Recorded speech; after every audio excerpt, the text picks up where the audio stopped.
Ladies and gentlemen, we apologize for the delay in starting this morning or this afternoon if you're with us in Europe. I'll hand it over to Dr. Ganji, Dr. Saeed Ganji, the President and Chairman of NUFTI, for a brief introduction of our guest today. Dr. Ganji, the floor is yours. Oh, well, good morning to our friends joining us from across the country and beyond. I do apologize that we happen to be, late few minutes, of course, in these pandemic situation and all these virtual conferences, things like this can happen. But anyway, my name is Saeed Ganji, and I'm President and the Chairman of the National Union for Democracy in Iran. It's my sincere pleasure to welcome you to yet another NUFTI forum. On behalf of NUFTI, I would like to thank all of you for joining us today. As you might know, NUFTI is a nonpartisan, nonprofit organization of Iranian-American based in Washington, D.C., dedicated to supporting the cause of human rights, freedom, and democracy in Iran. As the economic situation in Iran gets worse by the day, and the Iranian people, who are under so much pressure economically, look to those of us abroad to share their demands and their everyday struggle with the world, we're launching these conferences to serve as a forum for discussion of these most critical issues. Today's topic, Trump versus Biden, U.S. policy towards Islamic Republic in Iran, arises out of the concern of so many Iranians inside and outside of Iran. Some think that under Trump administration, who has adopted the policy of maximum pressure in the past 4 years, is working.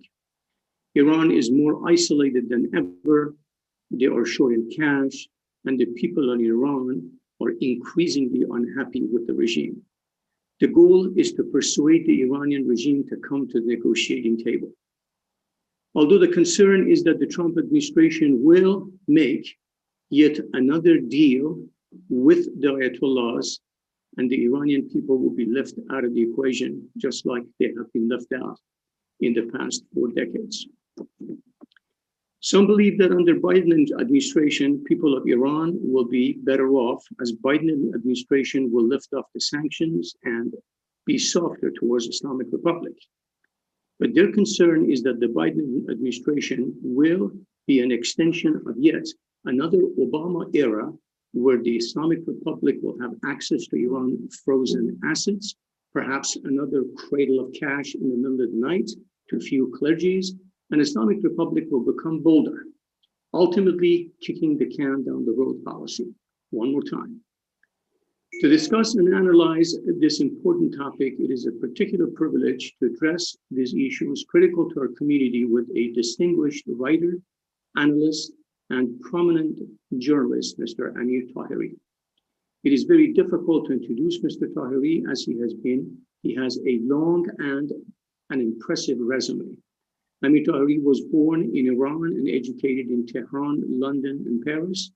He has basically was a Middle East editor for London Sunday Times. Mr. Taheri was the editor-in-chief of Daily Kayhan, perhaps the biggest newspaper in Iran, from 1972 to 1979, the revolution. He has worked and written numerable publications, published 12 books, and has been a columnist by Shah al-Afsat since 1987. He wrote for Daily Times, contributed to Daily Telegraph and The Guardian. He has also written for the Wall Street Journal, New York Times, Los Angeles Times, Newsdays, and Washington Post. Without further ado, I pass the mic to Mr. Kamran Ansari, our policy director, to conduct the discussion. Thank you, Kamran. Go ahead. Dr. Ganji, thank you very much. Once again, I'd like to thank our guests for joining us today. Mr. Taheri, I'd like to thank you once again for your presence. I'd like to apologize to our guests for the delay, but as Dr. Ganji was alluding to earlier, I think perhaps it has to do with your popularity, Mr. Taheri. When we announced this event, we were, well, we don't sell tickets, but we were sold out, spots filled up almost immediately. And so we have many people with us here in the Zoom today. We have people joining us on social media and YouTube Live as well. And I think if I were to summarize Dr. Ganji's introduction of you, it would be that there perhaps is not a an esteemed outlet or newspaper in the world for which you have not written. And you are seen by most everyone as one of our community's most esteemed intellectuals. And so it's a particular pleasure, as Dr. Ganji said, to have you today. I'll just give our guests in the room and also on YouTube a few brief housekeeping notes. If you do have questions for Mr. Taheri after his talk and my moderated question and answer session, please write those in the Q&A function on Zoom or the chat box, or write them on YouTube, and I will attempt to ask as many of those of Mr. Taheri, although our time is limited. He's, as you can imagine, extremely busy. So please put your questions there, and please ensure that the questions are related to today's topic at hand. Without further ado, Mr. Taheri, thank you again for joining us, and the floor is yours, sir. Well, thank you very much for inviting me. Thank you, Dr. Ganji, for a very generous introduction. And thank you, Mr. Khamsari Nia, for organizing this session. Well, the topic I'm asked to talk about is really a very complicated one, because it is, I could say it's almost unique in the history of international relations. Because, usually nations form their relationship on the basis of some facts and realities. They may have border disputes, irredentist demands, competition over access to natural resources, for control of markets, bad memories, wrong done to kith and kin, a whole host of tangible issues. Between Iran and the United States, none of these exist. And the two countries, since they started probing each other under President Chester Arthur, they have had a more or less sympathetic attitude towards each other. There is absolutely no reason for any enmity. And yet, for the past 40 years, more than 40 years, we have had a regime in Tehran that designates the United States as enemy, dushman in Persian. This is very important because, nations could be competitors, they could be rivals, they could be opponents, whatever. The Soviet Union, for example, never said the United States is an enemy. People's Republic of China is a rival, is doing a lot of mischief and so on, but does not designate the United States as enemy. This is very, very strange. At the same time, the present regime claims that, the source of all its troubles are the United States. President Rouhani said just a few days ago that if you want to know where is the source of our troubles, the address is in Washington, D.C. Another paradox is that the present regime, compared to the Shah's regime, is far more Americanized than the Shah's regime was. For example, of the 9 foreign ministers that the Islamic Republic has had, 6 of them were American educated. 6 of them. Under the Shah, of the 42 foreign ministers that Iran had under the Shah, roughly the same period, 37 years, only 1 was American educated. This is Zahid. America was never, the breakfast, lunch, and dinner of Iranians under the Shah. But now, the research done by one of our youngest scholars here shows that 67% of Ayatollah Khamenei, the leader's speeches, is about America. This is an obsession. So what we have here is an ideology disguised as a state. And this is why it makes it difficult, to arrange any dialogue, any negotiations, any give and take, and so on, as between states. If there is a border problem, you negotiate. Border goes a bit this way, a bit that way. If you have trade wars, you find some solution. But here, what is the solution? There is really no solution. The Islamic Republic cannot pretend that it is going to destroy the United States as they claim. Every year, except for the past 2 years, because of the maximum pressure, they have been organizing an international conference called End of America. End of America. I mean, suppose America ends, what good would do that to the Iranians? This is really a psychological problem. It's not a tangible diplomatic, political, economic problem. At the same time, more of the children of the present ruling elite are actually right now studying in the United States than children of the Shah's ruling elite. We are 11 sisters and brothers in my family. Only 2 of them studied in the United States. But not everybody goes to the United States. Everybody, somehow connected to the region. The Americans, unfortunately, from the beginning, did not understand this very simple fact. They thought, okay, we have a difference with this regime, we are going to find out. And what we expect is a change of behavior. But what they did not understand is that, as Aristotle said, character is action. You are what you do. I mean, if you are a scorpion, you cannot change what you do. You have to sting. And this regime, because it really has nothing apart from this anti-Americanism, it has no economic doctrine, no social philosophy, and that cannot produce culture. It is really, in a cocoon in which anti-Americanism is its life. But it has always had a very important advantage in dealing with the United States. And that advantage has been their ability to surrender at the 11th hour, whenever they have their back to the wall, because the Americans, they don't want to overthrow them. They just want them to behave.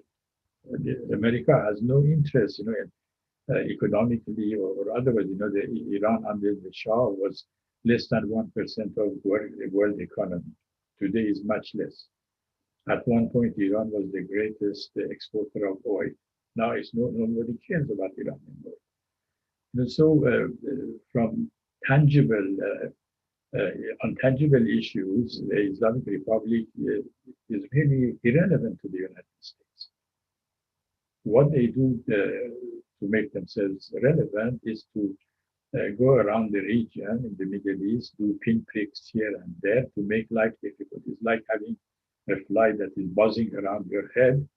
It cannot kill you, it cannot do anything to you, but it ruins your dinner. The second mistake the Americans made was that they did not understand that they did not decide whether to treat the Islamic Republic and the Khomeini's ideology as a treatable disease, something like diabetes. It doesn't kill you, but you can treat it. Or as a deadly disease that has to be dealt with in a dramatic way. The issue is therefore regime change or change within the region. 16 years ago, I wrote a long article proposing that regime change is a more realistic policy. By regime change does not mean that the US has to invade Iran or anybody has to invade Iran. The important thing is to make the present regime understand that they cannot continue playing the same game. Means, to go full speed ahead in mischief making inside and outside Iran, and then as soon as they are about to hit something hard, to stop the train. This trick has worked all the time. It worked with Carter, it worked with Reagan, it worked with Clinton. It was almost about to work with George W. Bush. It works very well with President Obama.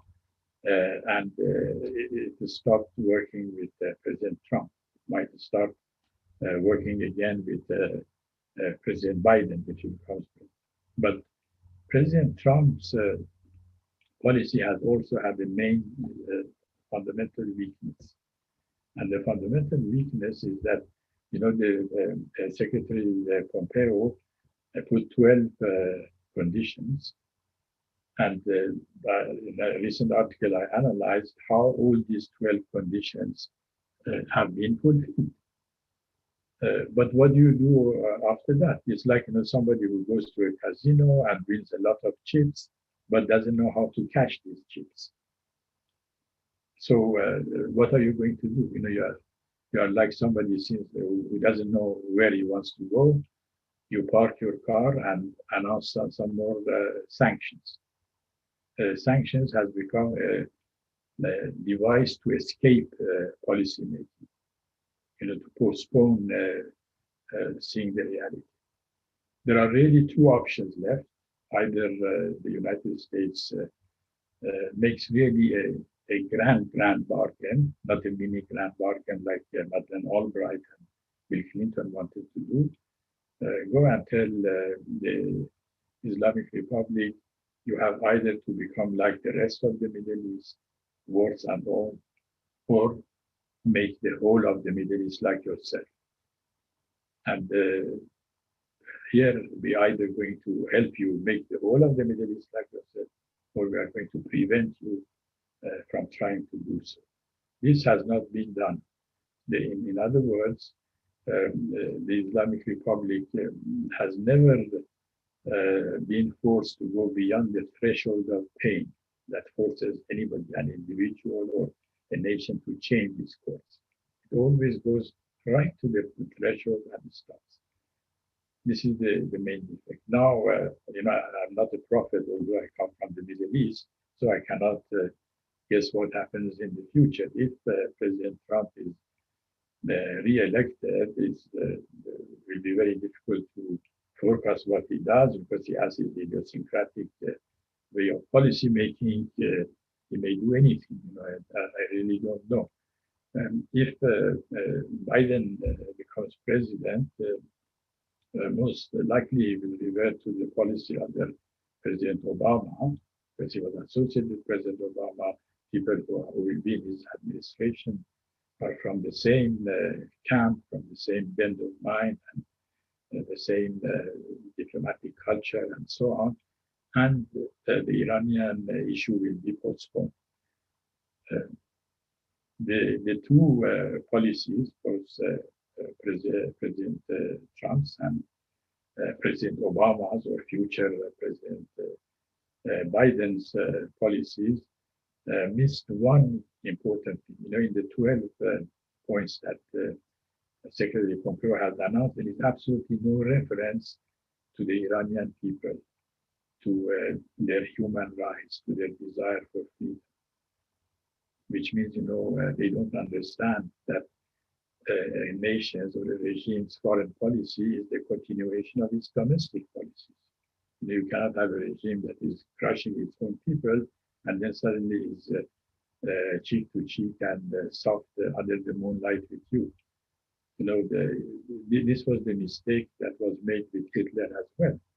They thought that, well, he's a reasonable man, he's going to sign all the papers we give him and so on, but we don't care what he does. I was recently reading the report by the French ambassador after the Kristallnacht in Berlin, saying, yes, but he's going to cooperate with us well. We must understand they hate the Jews and so on, is their problem. As for President Obama, he was not even ready to pay lip service to the Iranian people and their struggle.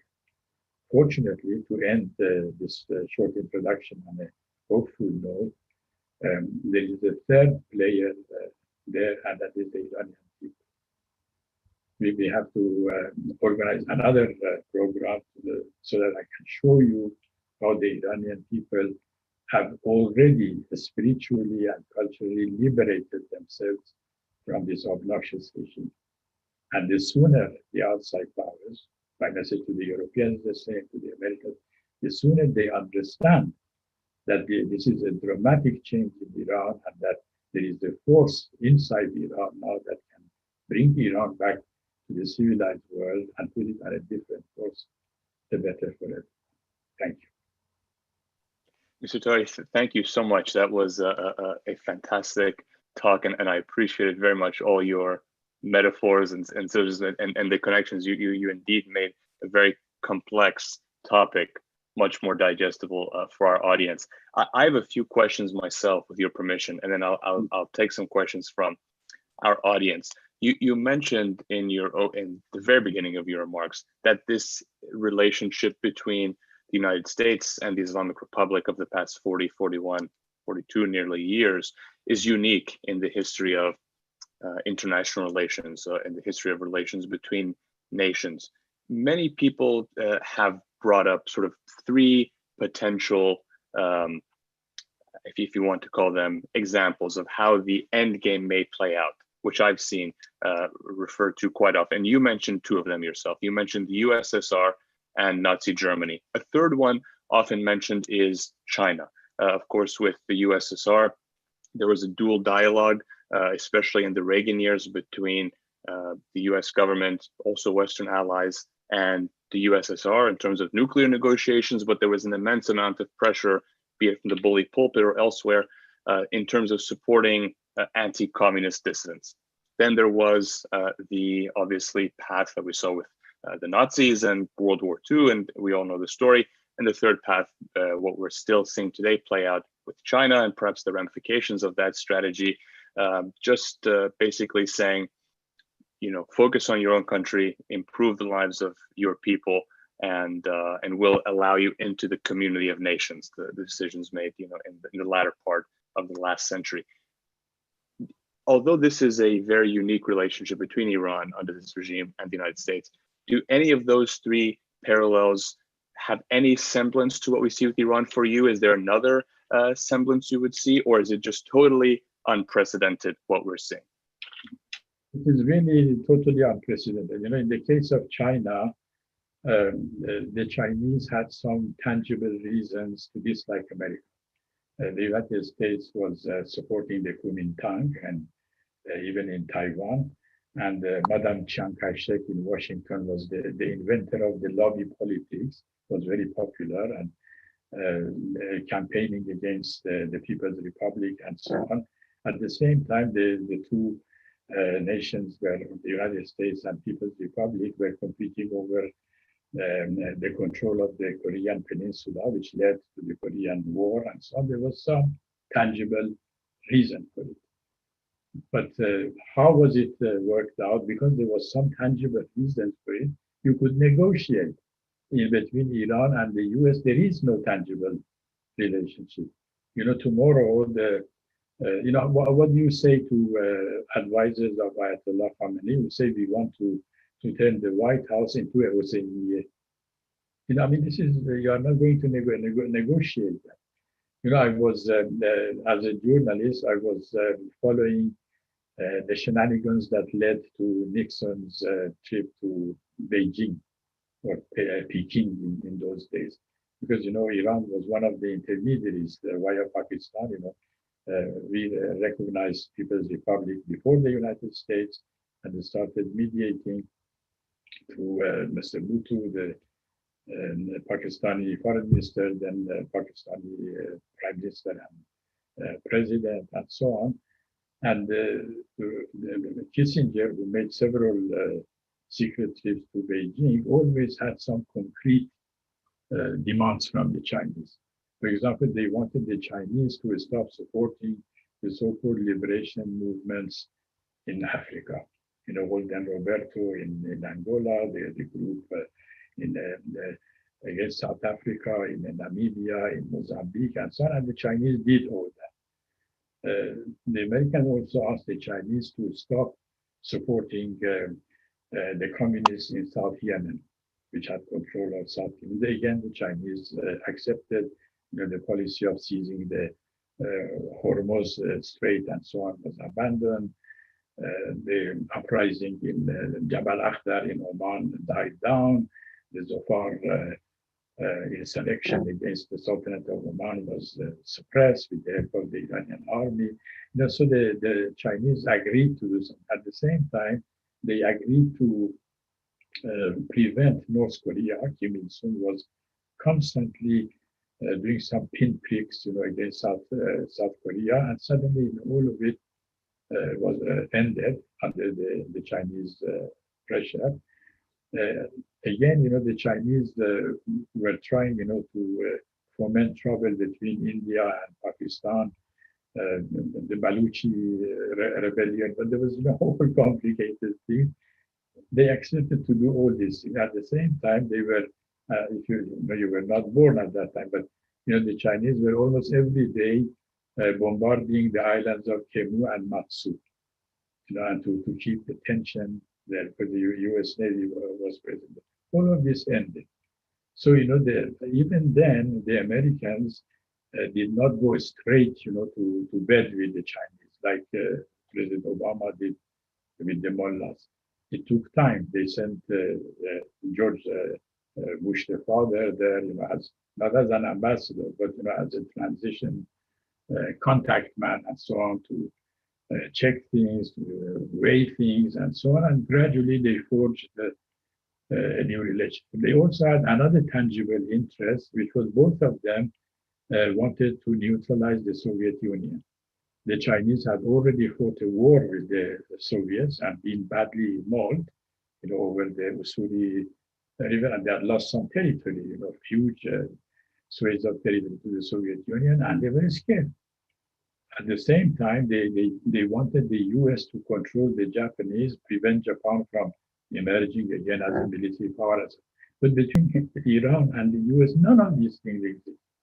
As for the Soviet Union, if you remember, the Soviet Union always wanted to be treated as an equal of the United States, which is legitimate, okay, you compete, rival, and so on. And the Americans accepted. There were the summit conferences, all those SALT agreements signed, the red telephone between Kremlin and so on. So it made, the ego of the Russians influence. But what do you do with the Iranians? Who constantly say the Americans are bothering us, but we don't want to negotiate.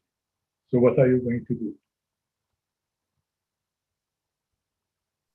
No, it's a fantastic point, and I think it's distressing in the sense that there's no historical precedent to look to.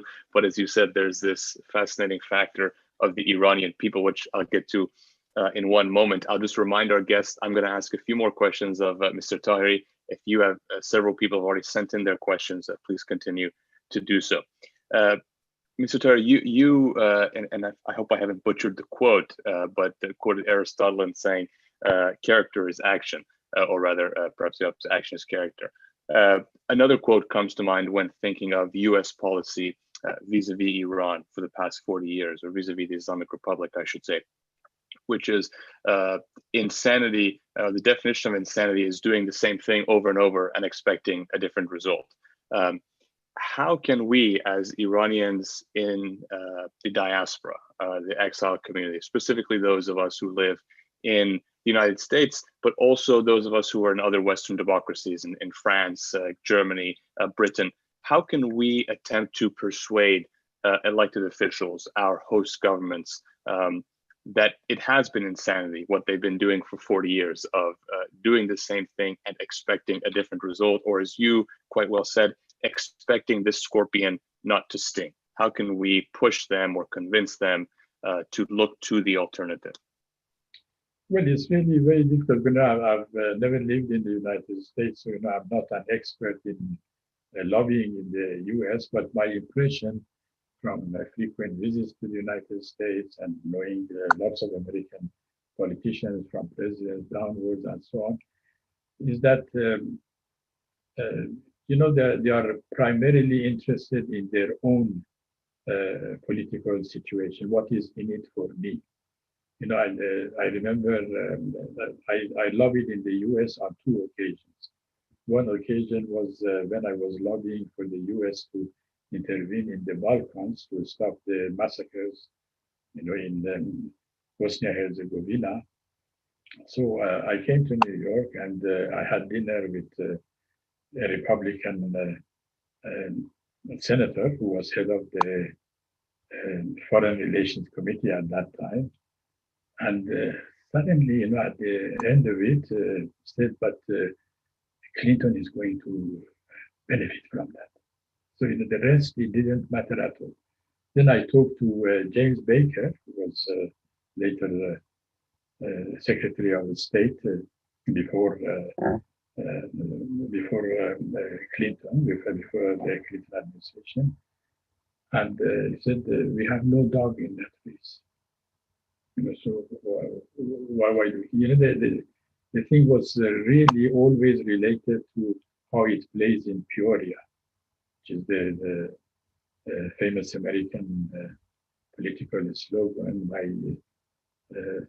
I don't know many American grandees.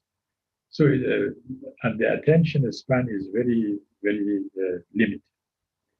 When I was writing my book on Irano-American relations called Nest of Spies, I went through thousands of documents that seized at the U.S. Embassy in Tehran.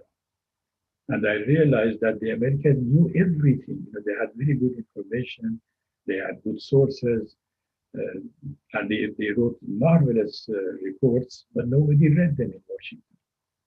These reports, as they went up the bureaucracy, they became shorter and shorter and shorter until they became 2 sentences, for example, for Kissinger or President Nixon or President Ford, and they became completely meaningless. So it is really very difficult, how to. And the Iranian community in the U.S. at the moment, first of all, is not numerous enough to weigh like the Latinos or the blacks or the Chinese or whatever, or the Red Indians or Native Americans and so on. And secondly, almost 90% of them are in areas that will always vote Democrat anyway, in California, New York, and Washington area. So they cannot you play that card either. Then there is a part of them who are, if you like, sympathetic to the Islamic Republic. I don't want to say that there are lobbies for them, but for their own reason, they don't agree with me. They see the Iranian situation in a different way, and so on. And many of them work in very influential institutes and think tanks in the U.S. I was very surprised to see that some very distinguished think tanks and so on employ people who are really propagandists for the Islamic regime, but they do that. But nevertheless, despite all these things, what we can do is to write, to talk, to meet a congressman, to try to educate. Now I come to my second attempt at lobbying, was on behalf of the Sudanese in the Darfur. I went to meet the U.S. ambassador to the UN, Mr. John Bolton, in his office in New York, and he listened to all of it and so on. And said, yes, it is true, and we are going to do something, and it will help us with the black vote. Just came back. So, you are, I don't know, in America, you understand the American character better than I do, find the weak point and link the change in Iran to their interests, and not to the American national interest alone, to the interests of the congressman who wants to be re-elected, or the senator who wants to be re-elected, and so on. I don't want to really mention any names, but I've met many American politicians, several dozens of them over the years, that, for a little bit of campaign funding from you, or, actually, going to distribute leaflets for them, they become your supporters. Or, you invite them to give a lecture and give them $10,000 or $15,000 and so on. And, to me, as an outsider, it seems strange. But to Americans, it's something very ordinary, and something that is done. It's not dishonorable.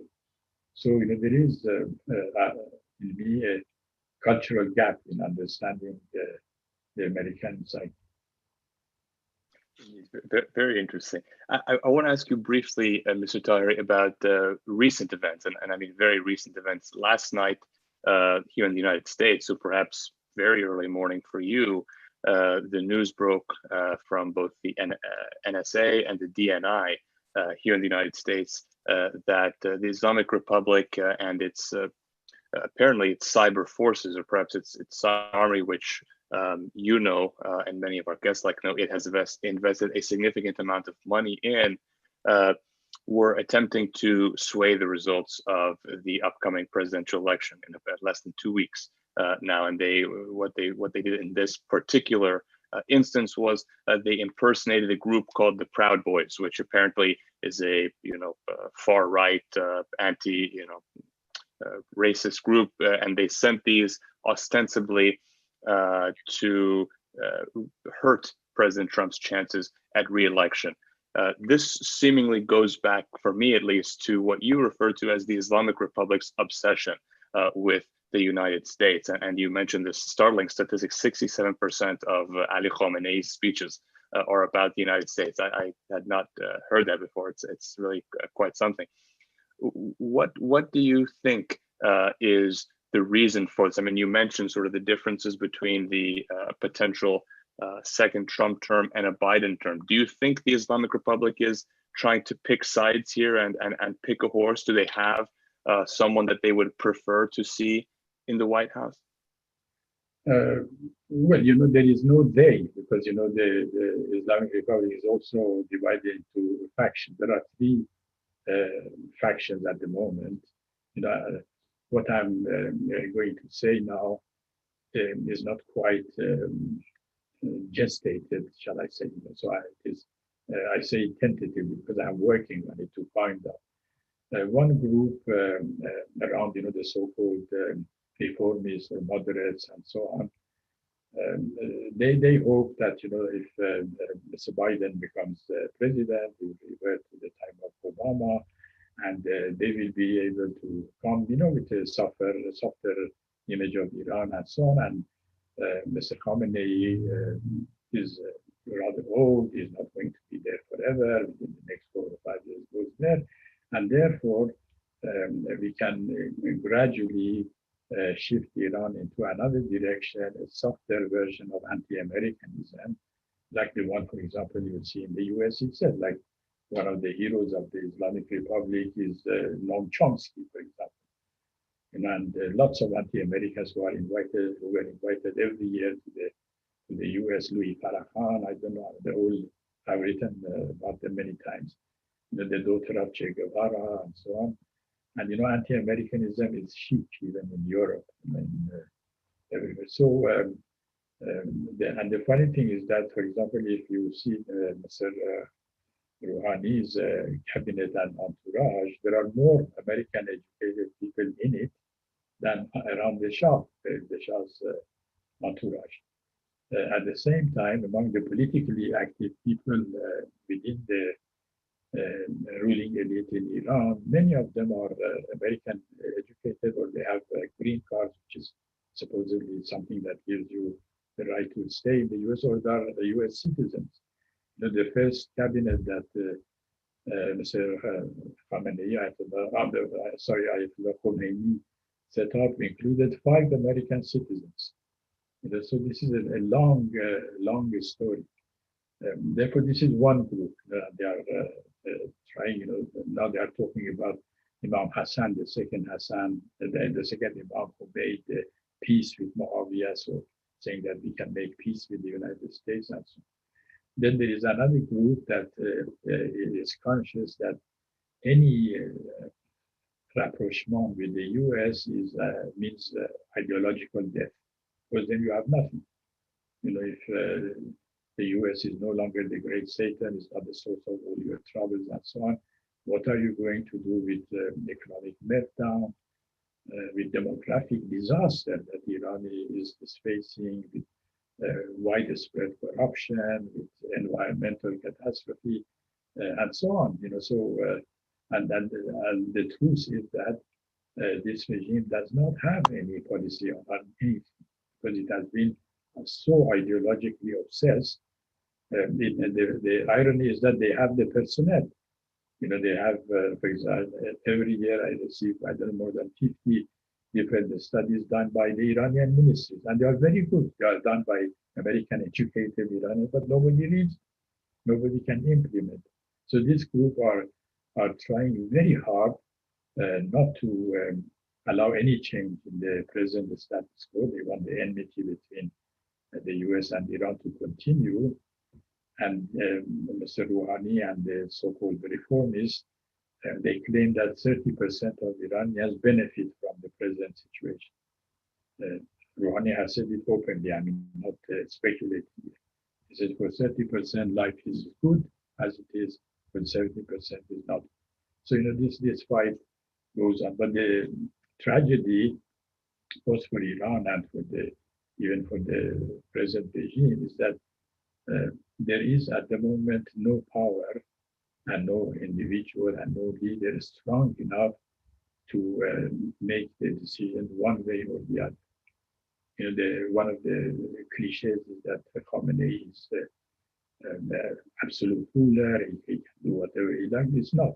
Again, we could do another program I can show you many, many different things. He's just somebody who comes and makes a speech, and either it is done or it is not done. This is the tragedy at the moment. In other words, the problem of Iran is not that it doesn't have it has a bad government. The problem is that it doesn't have a government. And I've been saying this for years, and much to my surprise, I saw only 2 days ago the Islamic Revolutionary Guard news site, Raja News, said, our problem is not that we have a bad government, our problem is that we have no government. That's the problem. Indeed. We'll indeed have to take you up on your most generous offer and have another similar session to discuss that topic, because I think it's fascinating. There's so much to delve into.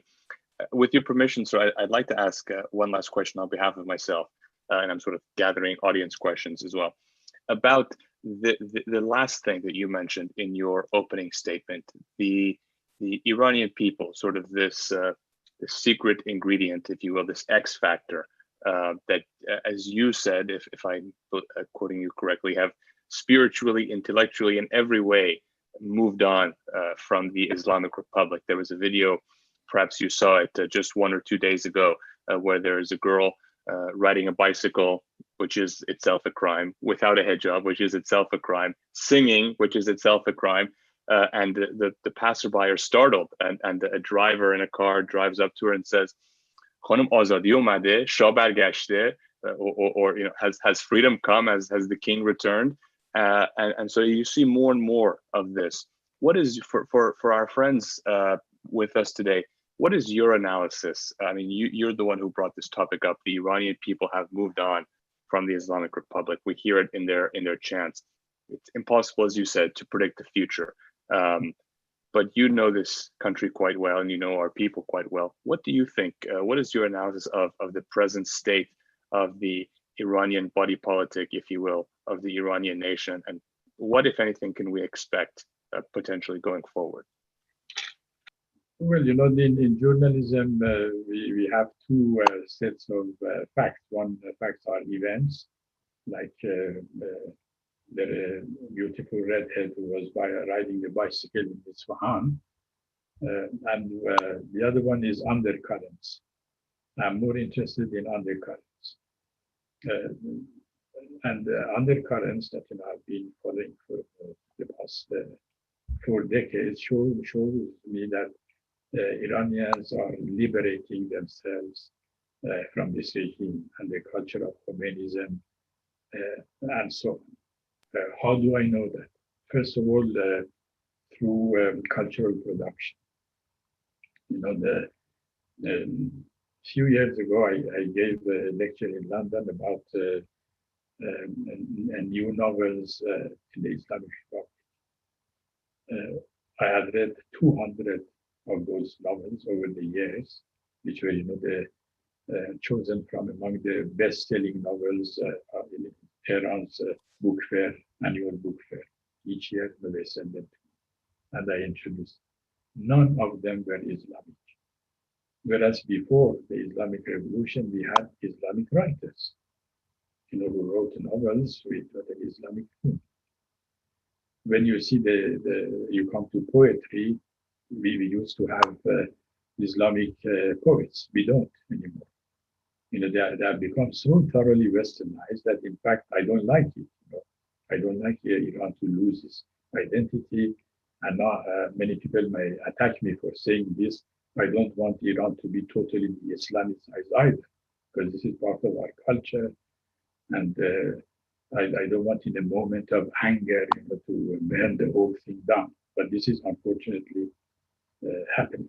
Then you look at our cinema, theater, our architecture. I received pictures of the New York, is thoroughly westernized. Whereas, under the Shah, there was a nostalgia for all Islamic things and so on. All of it is gone. When you look at the JCPOA, or the so-called scientific center in Qom, which is a center of training the mullahs, I'm in contact with many of them, including some high-up ayatollahs, who wrote, one of them recently wrote to me in his own hand that, we are worried about Shiism being wiped out in Iran because of the present situation. And they are all trying to find a way out. So, an overall view, a bird's eye view, you have a people who were creating culture and literature and art in a certain way, which had an Islamic accent. It doesn't have anymore. What does it show? It shows that the present regime has succeeded in antagonizing Iranians against Islam. And this could have fantastic consequences. The other thing I see is that Iranians are reverting to their traditional ancient forms of organization. Whenever our country was occupied by various invaders and so on, people went underground. They created small groups called Fotovad or Jawan-Mardi or Zurkhane and so on, and they are taking shape everywhere, from Tabriz to Baluchistan, from Khorasan to Khuzestan. They are happening, which means that the present regime has failed to create any form of political organization, and the Iranians are, in pursuit of self-defense, are going to their own mechanisms of Dore, Halqe, Khanegah, Zurkhane, Fotovad, Jawan-Mardi, etc., etc. And don't forget that the Iranian history has its own rhythm and tempo. It's not, like new countries like the United States. You expect something to happen from 2 years or in 4 years. In Iran, many years could pass, nothing happens, and then suddenly, in a very short time, this stream that has gone underground comes out somewhere totally unexpected in a different way. This has always happened in Iran. And it means that in Iran, change does not happen from one CNN news bulletin to another. Our CNN works in a different way, in a slower way, but in a more dramatic. Indeed. Well, thank you for that. We've gotten several questions. Our time is limited. I know you're quite busy, so we'll only go a few more minutes, and then I'll close. There are several questions, and this really dominates a lot of the Western discourse about Iran in the Western press, is Sepah, IRGC, or the Islamic Revolutionary Guard Corps. Many people see perhaps a la China or even a la USSR much more, perhaps a military state, or a much greater involvement of the armed forces, including the IRGC, in the political apparatus of the Islamic Republic. Do you see individuals in the IRGC as being potential candidates in the presidential election, which all of us know are sham elections? Do you see them trying to take further power especially after Khamenei's death. There were several questions on that too, potentially being a turning point. How do you see the role of IRGC? Will they try to grab other sources of power, and will they make an ultimate play perhaps upon the death of Ali Khamenei? Well, first of all, I don't think that IRGC is a monolith. It is not comparable to the People's Liberation Army of China, because People's Liberation Army was forged during the revolution. They fought for 20 years, and that created an esprit de corps, as we say in French, a culture. They knew each other. They married among themselves, their own families. Xi Jinping's father, for example, was one of them. So the Red Princes that continue. They have a long. In Iran, the Revolutionary Guard was created after the revolution had won. So because of that, it attracted people from all walks of life. They were no longer just children of peasants and workers like the PLA, People's Liberation Army, but because the pay was good, you were safe and so on. They came, and then it was designed in a really funny way, because the designers didn't know what they wanted for. They wanted to abolish the regular army. They thought the regular army is the creation of Reza Shah and his royalists and so on. But then they couldn't abolish the national army because of the Iraqi invasion. So the purpose of creating the Islamic Revolutionary Guards disappeared. If you remember, I don't know, maybe you were not born, the defense minister, Admiral Madani, under Khomeini, suddenly really disbanded the national army, said all the conscripts go back home, and 8,000 officers from colonel upwards, they were retired, so the army was almost destroyed.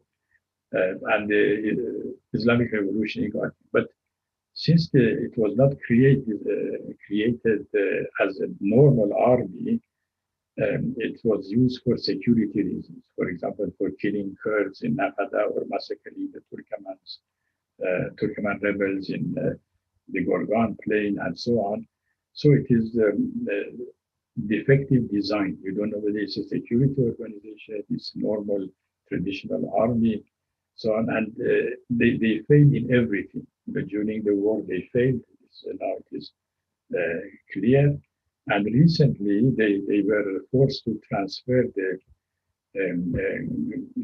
control of the Iranian border with Afghanistan to the regular army. They said, we can't do it. And now they are going to do that with the Iranian border with Pakistan. They can't do it. It is not their fault, not that they are stupid or don't have money and so on, but the design is defective. The third problem with it was that Khomeini, always afraid of a military coup, divided into 5 different commands, and the commanders are not allowed to even talk to each other directly. They have to go through the supreme guide or the commander-in-chief. That again means they cannot create esprit de corps and a policy. Another problem is that a big part of it has become a commercial enterprise through the various companies that they have. For example, General Salami, who is now head of the IRGC, is also on the board of directors of 32 companies. Now imagine how could you go to all these things even once a year. If you go to this board of directors, how could you be commander of a serious military force? And this duplication, they have a navy, there is a regular navy, there is an irregular air force. Some of them use old British tanks, some of them German tanks. It's really chaos. To cap it all, we also have the Fox Corps, which is supposed to export the revolution, which is another, how shall I say, boutique for plundering money. They have spent $20 billion in the past decade or so, and they have achieved absolutely nothing. They are now cantoned in a remote area of Syria on the Iraqi border, and every night the Israelis come and kill some of them from there, and where they can't do anything, they're sitting ducks. $20 billion of General Soleimani's adventure. So I don't think the Islamic Revolution regard this in a situation, I mean, or does exist as a coherent force to really seize power for its. As for becoming presidential candidates, we have always had some of them. Mr.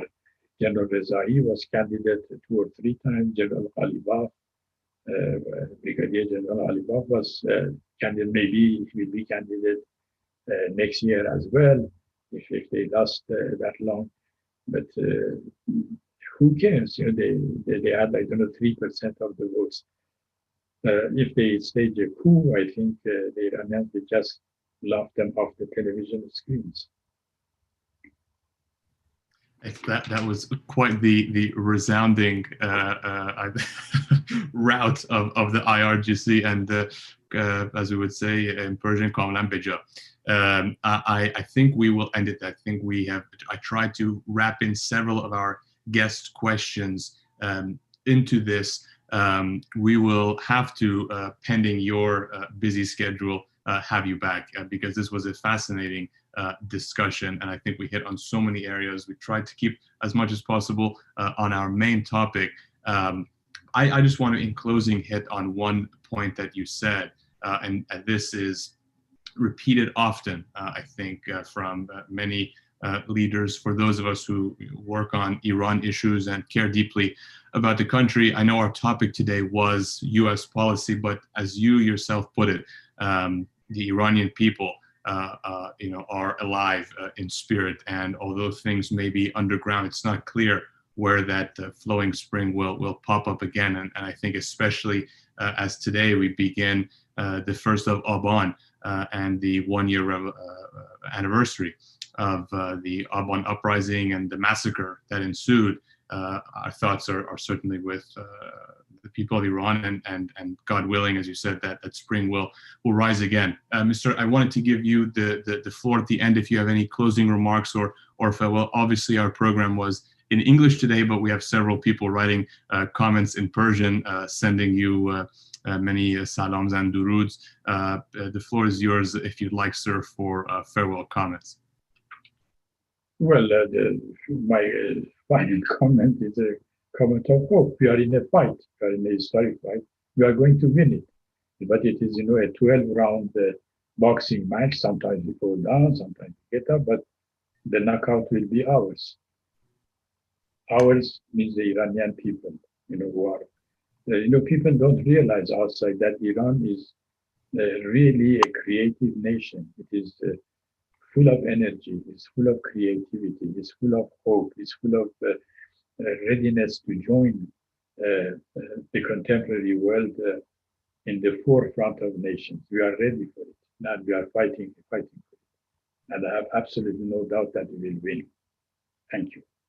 Thank you very much, مجددا ازتون سپاسگزاریم, and we hope to have the honor of hosting you once again. Thank you so much again to international columnist, author, and leading intellectual, Mr. Amir Taheri. Thank you, sir.